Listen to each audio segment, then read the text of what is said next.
to. Y'all, we are at 111 Cryo, and it is a cryotherapy spa in Harvey Nichols in Knightsbridge, London. So you can see here it says London. And these are the same people that created the 111 skin that we found at Space NK, which I'm kind of obsessed with at the moment. So the range was invented by astronauts. Yeah, so Dr. Yanis, which is Dr. Yanis Alexandridis, is our plastic surgeon at Harley Street. He's an active surgeon in both the US and Europe. Mm-hmm. He invented these, but they're made in a place in Bulgaria where they create nutrition plans for astronauts and people traveling into space. Mm-hmm. And what they did, they specialized in treating astronauts' skin, because when they go into space, they come under enormous pressure and environmental damage. And in zero gravity environments, you age. Apparently, you age a lot faster. So they invented creams and stuff to put on their skin, and then nutritional plans to prevent that environmental damage on their skin. So Dr. Yanis Alexandridis works with them, and that's their concept. That's why it says it's made by Dr. Alexandridis plus space scientists to do it. But it's all about protecting your skin from environmental damage. Yeah, that's exactly what it told me. So it's very scientific. It's very and very innovative, incredibly innovative. So the products we use is the face and body serum, which you use after. Well, we have here to use after the cryotherapy, but you can use them anytime. We always recommend people use them twice a day, morning and evening. Like I was saying, they protect against environmental damage, and they're made for people who are live quite fast-paced lives and not got time to sort of sit and pamper themselves. You just put them on and go.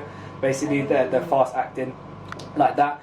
They mimic cryotherapy, but they don't use cold, so there's nothing to do with a cold here. Okay. When you're in a cryotherapy, like I was saying before, it promotes regeneration of the skin, so it encourages more collagen production, and it stimulates your cells and gets rid of dead cells, creates new ones.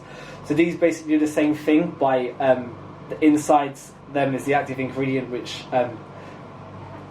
gets your cells to create more ATP, which is your cell's energy source. So when you put it on, it really energizes the cells and causes them to tighten up. Wow. And tones, so pretty immediate effect. Yeah. So wow. you use them, Cool. straight okay. away. But we all use them here. I'm here with Nick, who is the manager of the spot and also a trainer. And something that he told me is really cool, it's really different about in the States. When you are in this chamber, just before he opens the door, because I know some of y'all are like me, claustrophobic, you've mentioned, he actually is in here with you and shows you stretches and things to do, so you're not alone and you keep your blood moving. It's really enhances the therapy to do that as opposed to just standing still. So he's going to open the door and I'm going to show you inside this chamber, which is, what is the temperature in here? We're currently at -90. Okay, let's go.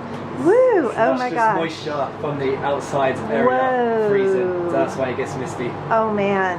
It's like the fog down in the New Forest. Wow. Okay, whoa. That's it. That feels good. That's colder than a refrigerator for sure. Yeah. But it feels refreshing. It is unbelievably refreshing. That's the word most people use to describe it. Yeah, it's so light. I mean, it's not like I thought it would be at all. No.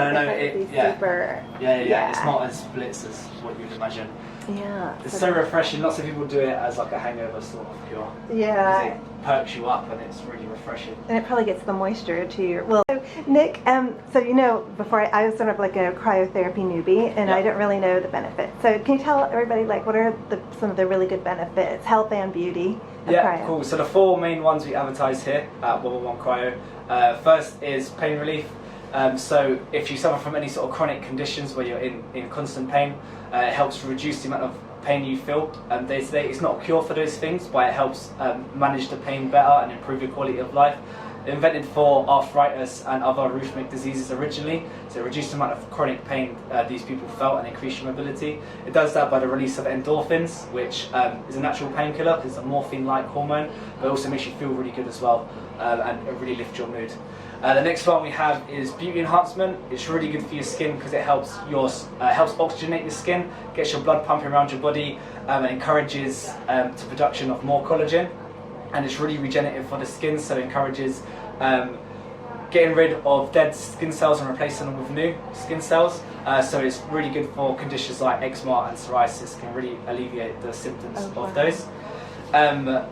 Number 3 is weight management, so it boosts your metabolism, so your body's working harder, you burn more calories over the next 24 to 48 hours after using the chamber. So these calories aren't burnt in the chamber, they're burnt after you come out because your body's now working harder. You're using a higher percentage of your muscle mass, which equates to a higher energy expenditure, and you'll burn somewhere between 500 to 800 calories over the next 24 to 48 hours, depending on who you are and your metabolism, how much muscle mass you have. The more muscle you have, the more calories that will be burned. Oh, wow. And then the last one, which is probably the most famous reason at the moment people use this, is sports conditioning or sports recovery. Lots of top athletes all over the world, in the States and in Europe, use cryotherapy. People like Michael Phelps, Mo Farah, that sort of thing, and NBA and American football players use it. It helps by reducing the amount of muscle soreness you feel after training. So after you've trained, you don't feel as sore and you can train harder and for longer. The Welsh rugby team said that after using cryotherapy all week, they could fit in an extra day's training per week. Oh. So that's the sort of recovery. Wow. Did they win more matches then? They did. That was at a time Wow. when they were doing it before the other European rugby teams. Yeah. And they, in the Six Nations competition, they beat everyone. Oh They my were much fitter, gosh. yeah. So Wow, now they that's so all cool. do it. Yeah, now they all do it. Wow, yeah. I'll copy everything. Cool. Okay, so That's it. thanks, Nick. Yeah. So Nick, what's the difference between the British cryotherapy and the American cryotherapy? So yeah, there's 2 types of cryotherapy on the market at the moment. So there's nitrogen-based chambers and there's electrical engineered chambers. What you'll find in the US most of the time are nitrogen-based chambers, although these ones are getting bigger as well in the US. Mainly in Europe are the electric ones. Over in the UK, there's not many cryotherapy places. We're one of the only ones, and we use the electrically engineered ones. The main difference is our chambers are a room, so you get the true whole body experience. So your heads and your shoulders and your neck are in the chamber, and you've got your cold air everywhere. Whereas in the nitrogen-based chambers, you're essentially in a cylinder that comes up to here. Yeah. So your neck and your head are outside the chamber. Also, nitrogen is quite heavy gas, so when they do pump it in, it sinks to the bottom, and there's research suggests it's not really doing much above your waist. Mm-hmm. A lot of the cold receptors, the thermoreceptors in your skin, which I found out read today, are actually in your chest and head area. So they're the receptors that are going to send messages to your brain saying it's really cold, and then your brain will respond with the hormonal response we're going to take advantage of. But in the nitrogen chambers where your head's not involved, there's research suggests that it's not doing as much as what would happen in here. Okay. Now the ones that use nitrogen are colder. However, that's only because liquid nitrogen is at a temperature that you can't change. You don't actually need it to be that cold to send your body into shock, which is what we're doing here. Okay, excellent. Well, for me, the American one will be out because I get claustrophobic. I know I couldn't be in this, but in this I could totally do this. So.